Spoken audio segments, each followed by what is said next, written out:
Hi, I'm Brad Miller with the Ohio House of Representatives. On today's program, we will discuss fracking and the measures that are taken to make it safe and productive. Our panelists today are Sean Bennett, Director of Energy In-Depth Ohio, Scott Kell, a geologist at the Ohio Department of Natural Resources, Division of Oil and Gas Resources Management, and Jim Buchy, State Representative of the 84th House District, which includes Mercer County, as well as parts of Darke, Auglaize, and Shelby counties. Gentlemen, thanks for sitting down with us today. Thank you. Thanks for having us. Scott, we'll start with you. This is kind of a subject matter that can have some technical terminology along with it. No doubt through the course of this program, the term Class 2 injection well will come up. So why don't we start by defining that. Can you tell us what we're talking about when we say Class 2 injection well? There are waste byproducts that are inevitable in a wide variety of resource development industrial processes that result in a myriad of products that we all use in our daily lives. And those waste byproducts have to be dealt with in a responsible way that can range from recycling to disposal. Class 2 injection is, Ohio agrees with the United States Environmental Protection Agency, the most responsible way to dispose of the salty water that is a byproduct of drilling, hydraulic fracturing stimulation, and production. Long before the invention of hydraulic fracturing, the industry has produced large volumes of very salty water that has to be managed in a way that is not environmentally damaging. Class 2 injection wells, when properly sited, constructed, and operated, are the best way to deal with that byproduct. It's a common sense solution. You're taking salty water that originates deep below the surface of the earth, that is brought to surface during drilling and production operations, and you're putting it back into those deep salty zones.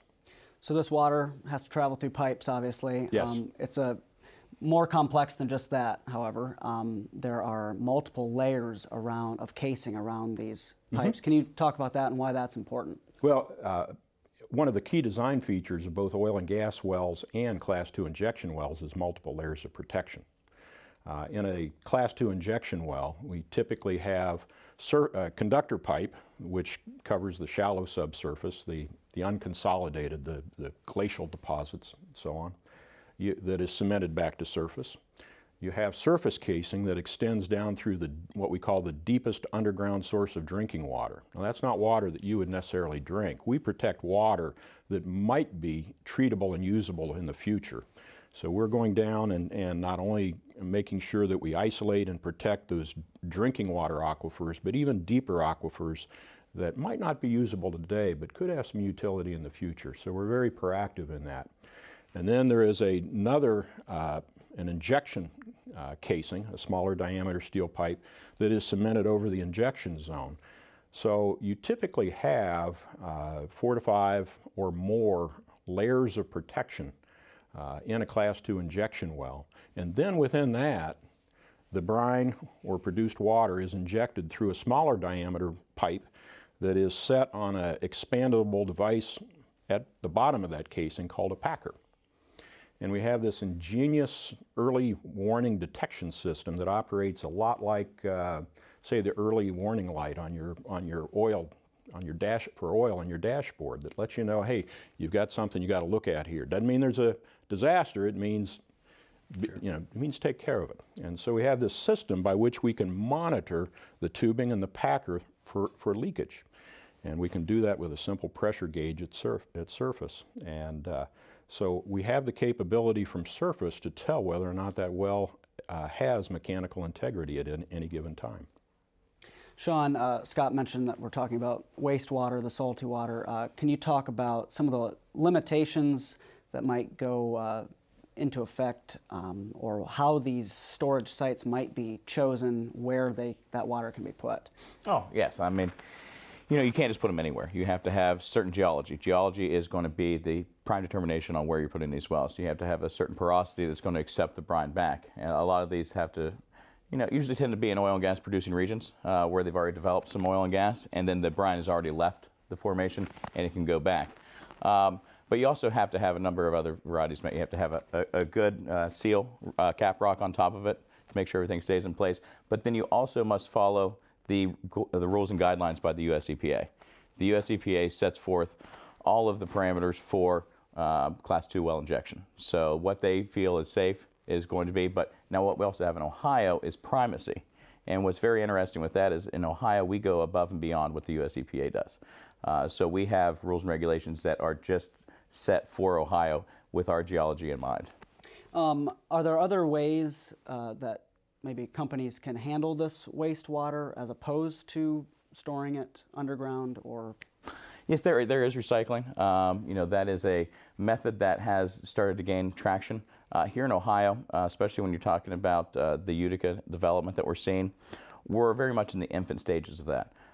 In the Marcellus, they're more progressed than we are. They actually have developed wells, Marcellus wells probably a good 6 years prior than we have. So they're able to have a lot of the water coming back, that's coming back from the wells, and they have a proper amount of, I guess I should say, product. So you can take it to the recycling wells, recycle it, and put it back into the new wells. We're not there yet. We have some recycling plants moving up. Chesapeake actually does a lot of water recycling because they are really the forefront operator here in Ohio. So they're able to recycle a lot of their water, but other operators haven't developed enough wells to really get the water coming back out of the well, the brine coming back out of the well, to get to a recycling plant and then put it back in. Representative, your district is most of Western Ohio, very heavily populated with farms and other agriculture-related industries. What do you make of all this, and how do you see these two large industries, agriculture and the oil and natural gas production? How do you see those two industries working together, benefiting from one another and contributing to one another? Well, first off, obviously Western Ohio, where we live and have the largest ag production district in the state, it's not conducive to, and there's no drilling for oil and gas going on in Western Ohio, which means that there's not going to be any Class 2 injection wells going in Western Ohio. But here's where the real big benefit is.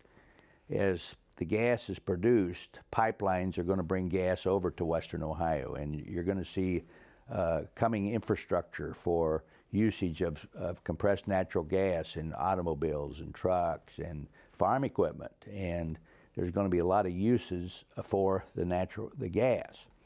In return, as this is a big job creator, this is about economic development, and Eastern Ohio is creating tremendous capital investment and jobs. We're creating jobs, and as the economy grows, as more people work and the population grows in that area, there are going to be more customers for the food that's produced in Western Ohio. So we're going to use gas to lower the cost of doing business and produce more food, and then we're going to, food ends up going to Eastern Ohio, and it just is hand-in-glove chemistry.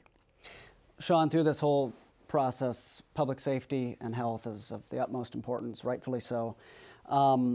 What is the track record of fracking in regards to public safety and keeping good water from being mixed with the bad water? Right, and that's a great question. And being a product of Eastern Ohio, that's where I was born and raised, that's where I live now. So I'm seeing a lot of the development firsthand. So there's nothing more than I want to do to have it done safely and responsibly. In the entire 60-year history of hydraulic fracturing, you haven't seen one confirmed case of groundwater contamination. This has been, this has been repeated by, former EPA Director Lisa Jackson, current EPA Director, the current Department of Energy Director, as well as numerous state regulators across the United States, along with numerous studies, and just the entire practice of the industry. The problem is somebody can sit there and say something that's not true and it starts spreading like wildfire, but it takes a lot of good research to actually understand that this has never been the case. What are some of the common arguments against it, and how do you go about studying it to counteract what they say? Well, I mean, I think you could take the biggest one that you've seen is that flaming faucet in Gasland. Everybody kind of sits there and says, oh, I don't want my water catching on fire. Well, if they actually took the time to study that, they would find out it had nothing to do with oil and gas development. But they don't. It was a picture that spread, and really, it was a visual, it was really a visual image that really stuck with people. But if you actually looked at it and looked at the report, it had nothing to do with oil and gas development. The problem was the director of that movie decided that he wanted to mislead people. So that's number one. The other one is, again, a lot of people are worried about the health effects in the air and everything else. And again, what you have to look at are studies that have come out of Texas, Pennsylvania, West Virginia, Colorado that have all said that oil and gas development is not negatively impacting the air. Scott, this has come up at various points throughout the program, but I think you really have an interesting perspective on this. You've been a geologist for at least 30 years or more. In what ways have you seen the industry and probably technology change since that time? There's been a tremendous transformation. When I started work for ODNR, the most common way of managing this highly salty brine that came to surface with production operations was to put it in unlined earthen pits. And there were lots of groundwater issues associated with leaching of that water through pits. Class 2 injection is the solution to the problem. It's not the problem. Beginning in the 80s, we received primacy from United States Environmental Protection Agency for our Class 2 program in 1983, and we began working to get Class 2 injection wells permitted and distributed throughout eastern Ohio, where oil and gas was actively being produced. And as we began to see that water no longer in earthen pits but being injected, we saw a dramatic decline in the number of citizen complaints with regards to groundwater contamination. As a matter of fact, today we can honestly say that we've never seen a drinking water supply contaminated by the injection of produced water through one of our Class 2 wells. That's a 30-year program history. So we've made remarkable improvements, and with the advent of recycling and so on, it's only going to get better.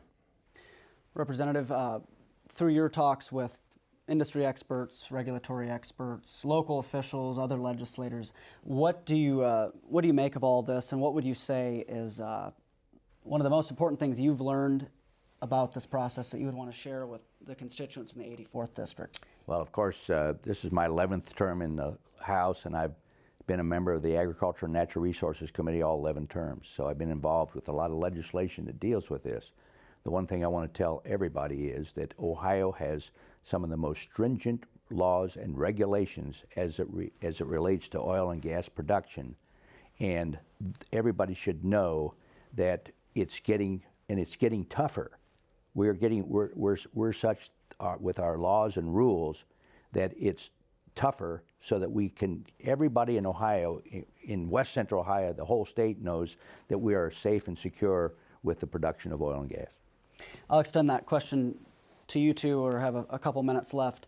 On a more general sense, it wouldn't have to necessarily just mean the Westerners of Ohio, but Ohioans in general, what would you say is one of the most important things they should know, or maybe a step they could take to learn more about this? You know, there's to paraphrase a biblical proverb, when you only listen to one side of an argument, it always sounds correct. And I'd like the folks of Darke County and Western Ohio who have been misinformed on a number of important issues. I'm sure they're very intelligent people, and if they could honestly and objectively weigh the evidence for the different arguments, I'm sure they'll come to very good, rational conclusions. There are a lot of good places, websites to get objective, balanced, scientifically valid information. I would encourage people to log on to Frack Focus, which is a website co-managed by the Groundwater Protection Council and the Interstate Oil and Gas Compact Commission, that has an excellent session answering questions about hydraulic fracturing. It's also the source of information where people can find out what is it that's going into these hydraulic fracturing fluids, what are the chemical additives and their concentrations and so on.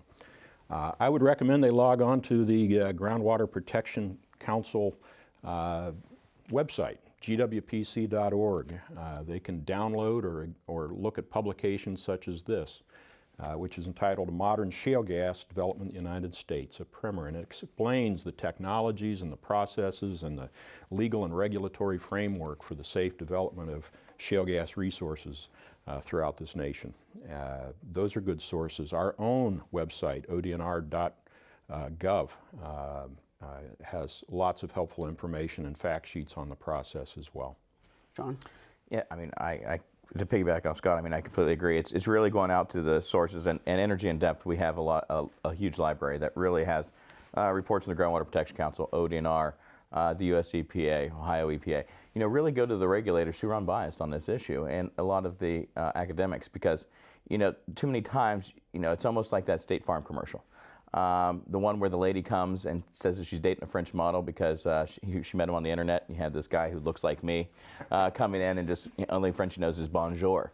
You know, if you're led astray and you look on the internet and just have this one focus, well, you're going to keep thinking that's true. The problem is the facts aren't there to back it up.